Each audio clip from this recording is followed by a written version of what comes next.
just because a player's not a household name doesn't mean we can't make him a household name.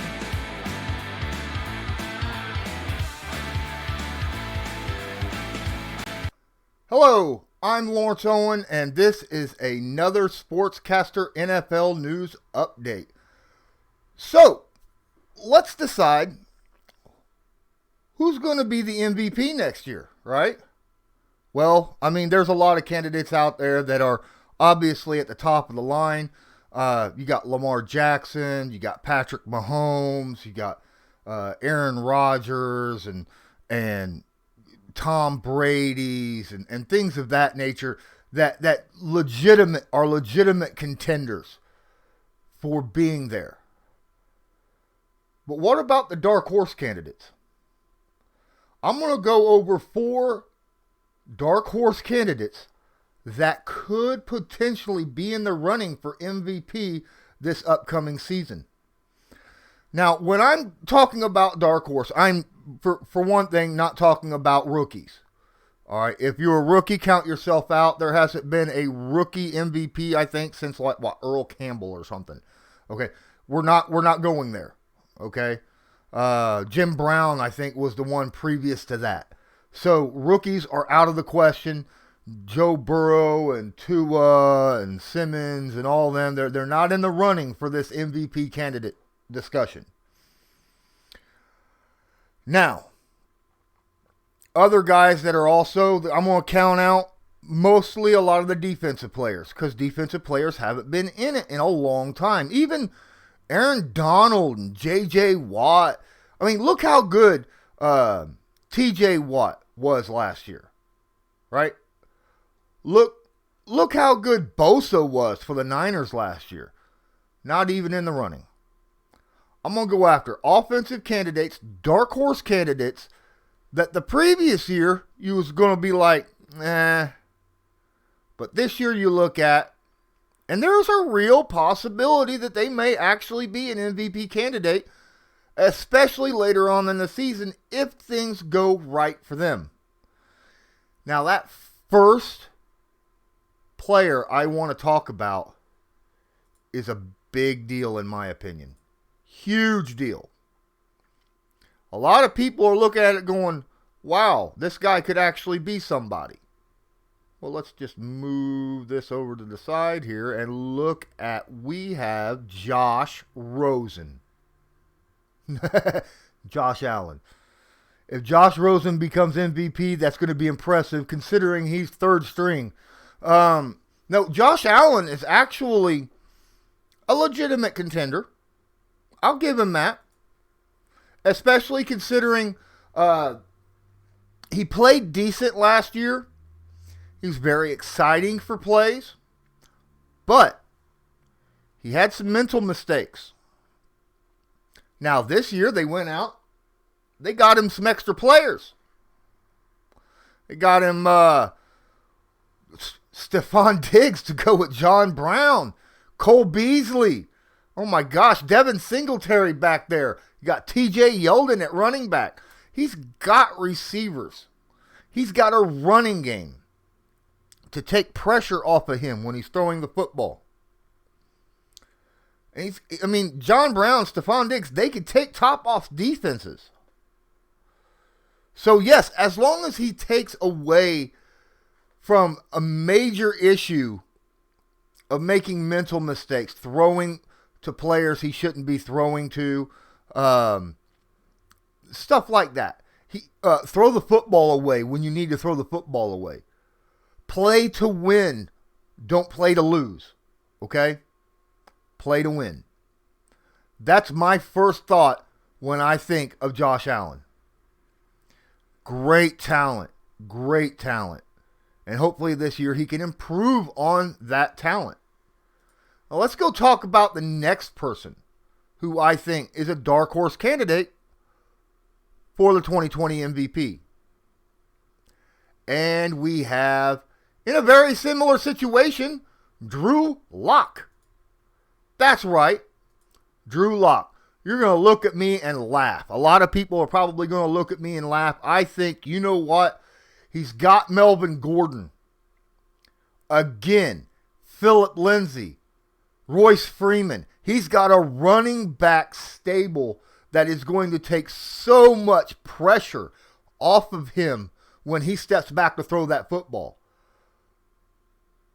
But when he is throwing the football, he's got Cortland Sutton, Jerry Jeudy, KJ Hamler, Noah Fant to throw that football to.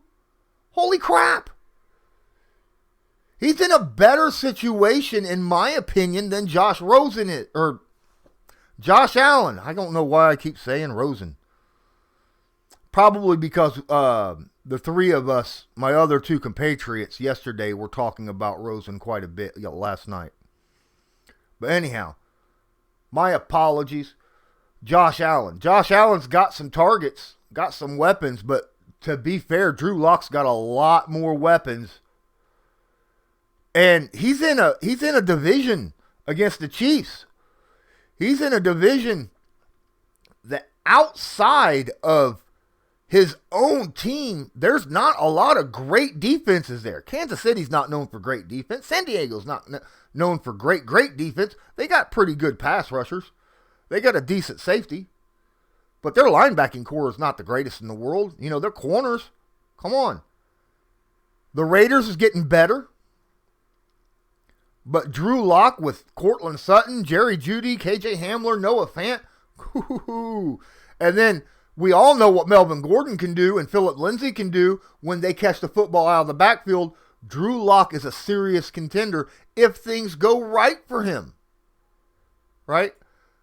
You got to remember, not only are stats big and important, you got to have a winning percentage. You got to make the playoffs. You make the playoffs, then you're in contention for MVP. Who's the next guy on my list? Well, maybe I should move just a little bit. Oh, yeah. That's obvious. This dude was in the running last year. Right? CMC, Christian McCaffrey. Last year he was in there. A lot of people thought Christian McCaffrey should have been MVP over that one dude from the Ravens. You know, that one guy. Joe's going to shoot me in the face. No. I give it to him all day. I think Jackson deserved the MVP, but man, I'm telling you what, Christian McCaffrey sure as heck seemed like he should have been there. And the reason why was, he was just used so much. He is the star of this team. And who else is going to be there this year for him as well? He's going to get the same kind of touches. He's got Teddy Bridgewater at quarterback. He's going to get a lot of touches. Not just in the running game, but in the passing game. Because, yeah, they got DJ Moore, Robbie Anderson, Samuel Curtis, Ian Thomas. None of those names really jump out big time at you and say, I am a true number one superstar receiving player. Christian McCaffrey can take any pass thrown to him and take it to the house at any moment. Christian McCaffrey is averaging like 450 touches a season the last couple seasons. The kid is fire. And he's a dark horse candidate because he's a running back, not a quarterback. A running back. It's been a few years since running backs have been seriously considered in the MVP runnings. Christian McCaffrey was somewhat considered last year. I think he should have been considered more than what he actually was. When you think most valuable player, Christian McCaffrey was by and far the most valuable player to his team than any other player on any other team in the NFL last year. Easily. So let's go ahead, now that we got those three guys down, let's talk about the last guy on my list. Booyah, that's right. Number 4 from the Dallas Cowboys. His face is blocked, but I can't help it. I got to be able to be loud and clear for you guys, right? All right, Dak Prescott. We're going to get some laughs from a lot of people. Probably some guys that already talk to me on a consistent basis. But I'm telling you what, he's got the weapons. Last year, The man put up so many stinking... Have you seen some of the numbers he threw up last year? Oh my Lord. Dak Prescott threw up some serious numbers last year. Almost 5,000 yards. 30 touchdowns, 11 picks. Almost hit 100 quarterback rating. Heck, the year before, he had a better completion percentage at nearly 68%, threw for about 3,900 yards and 22 touchdowns, but did even better this past year. Why then wasn't he considered for the MVP race? His team's record. That's why. He did not beat a single playoff team last year. If by some reason Dak and this team, who by the way added weapons for him, think about it. Not only do they still have Amari Cooper and Michael Gallup, not only do they have Ezekiel Elliott, they went out and got him CeeDee freaking Lamb.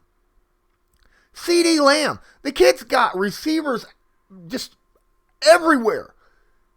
People he can throw the football to. I mean, Blake Jarwin's not, oh my goodness, but he's good enough to where Dak relies on him when he needs to. Wide receiver wise, probably the best of the whole entire group between the other two, between all three quarterbacks I have here on the listing.